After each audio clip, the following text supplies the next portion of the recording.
plus my interpretation or belief equals my response reaction.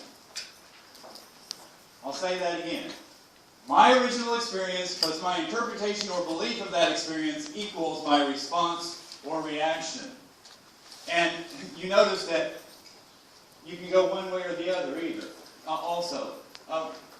Notice that in the interpretation over here, we have the reinforcement. So I can have an experience and my interpretation of that experience can feed back in and give me another experience based on what my interpretation is. Does that make sense to you?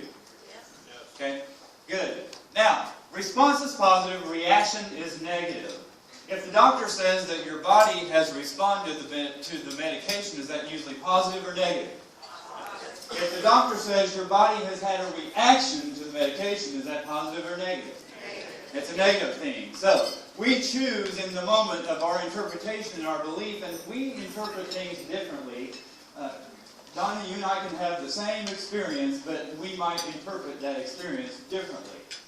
I can give you a quick example of that. I won't spend too much time on this, but I hate roller coasters. They scare me half to death, and my wife loves them. So she said, anybody seen the movie about burning? What's that called? Weekend at Bernie's, right? I don't have time to go through it now, but just Google it. It's kind of a funny movie about this dead guy that a couple of young kids take all over the place. But my wife says that when I die, can you see what's coming? Yeah. The Texas Giant. And so I've hired an attorney to help me modify my will so that doesn't happen. Because she says before she puts me in the ground, she's going to put me on the Texas Giant. But so she responds well to roller coasters. I don't. I react to them. It's not such a great reaction. Okay? So you have to have the core set of values. Let me tell you, and you may be familiar with this, how many people do we have in here that are managers or employers in your business? Okay? Quite a few. And have you noticed that in the workforce that comes in today, they're just a little bit different than the workforce that we've seen in the past?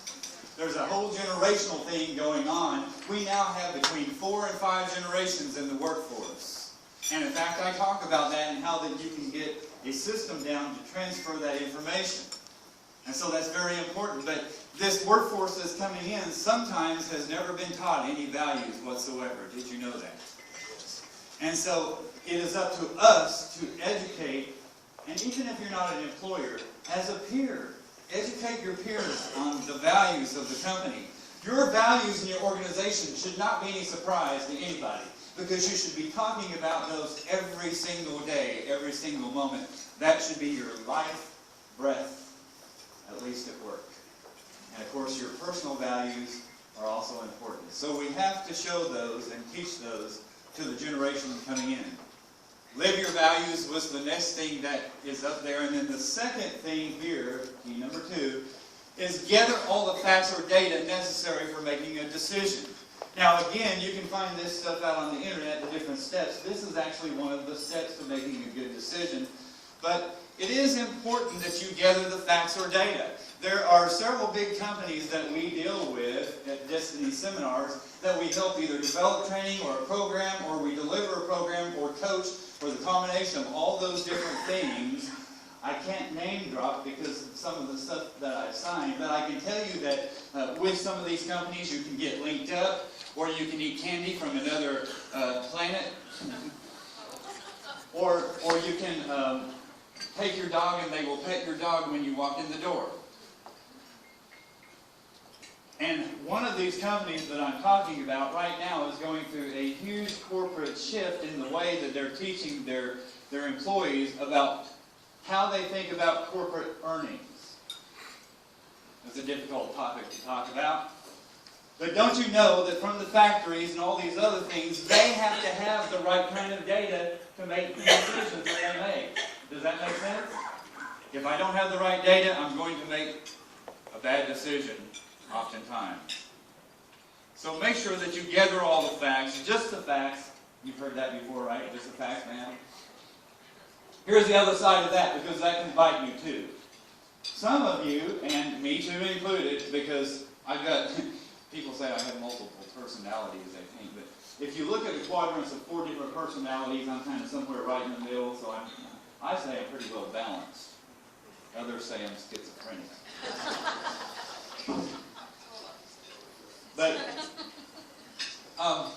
now I lost myself on that one because that wasn't even a planned joke. That one just like came out. You ever do that? You ever get lost in something that you're saying and it just happens that way? The main point is the point that I was going to tell you is that sometimes we can analyze things half to death. Analysis paralysis, and I can get caught up in that pretty easily. So don't get stuck in that lane. I want to teach you about the principle of momentum. And how many of you in your business, and this should be a pretty good majority, I would think, are in sales? Okay, yeah, pretty much the whole room, right? I'm going to help you out with something that another large company that I helped develop their sales training program, this is what we discussed in their program. It's this thing called insight. When you gather data or when you gather information about someone's experience, you gain insight as to what it is that that client, that peer, whoever's sitting in front of you, what it is that they need. So with that insight, now you're going to teach them. Ooh, is that a new concept in your sales? You should always be teaching in your sales process. I gain insights from the customer. I know now how to better tell them about the thing that I can help them with, but it's not so much about me and what I can help them with. It's about building momentum through the insight they've given me so I can, everybody say, serve. Serve them better. Does that make sense? Because we are here to serve. Does anybody believe that? That's what I'm here today for. That's what we do in our business. I hope that's what you, I know that's what you do in your business. And I know things that are kind of frustrating right now in the industry. And I'm sorry I can't tell you when they'll smooth out. I wish I had that crystal ball. I know that you wish I had that crystal ball too. But when I listen and observe, I gain insight. You got 2 ears and 1 mouth for a reason. When I empower individuals to collaborate based on that insight, we gain momentum. Oh, I just changed the I to we, didn't I? Okay, because it's not about me. When individuals are empowered to grow and go, everybody say grow and go. Grow and go. Because you have to grow before you can go. When individuals are empowered to grow and go based upon momentum gained from collaboration, everybody say collaboration. Collaboration. Because that's very important. I'm sorry, you all are participating now and the book has already been given away. I just had to warm you up a little bit, right? Connections are made and the atmosphere is transformed. How many of you believe that you can truly transform this atmosphere? Any atmosphere that you're in. You can go into the worst of atmospheres, and with your attitude and the way that you look at things, your outlook on life, you can change the atmosphere for the better. I truly believe that's possible. You can. Okay? All right, let's go on to the next one. Hold on to your faith and be willing to fight for what's important to you. I didn't say start a fight, did I?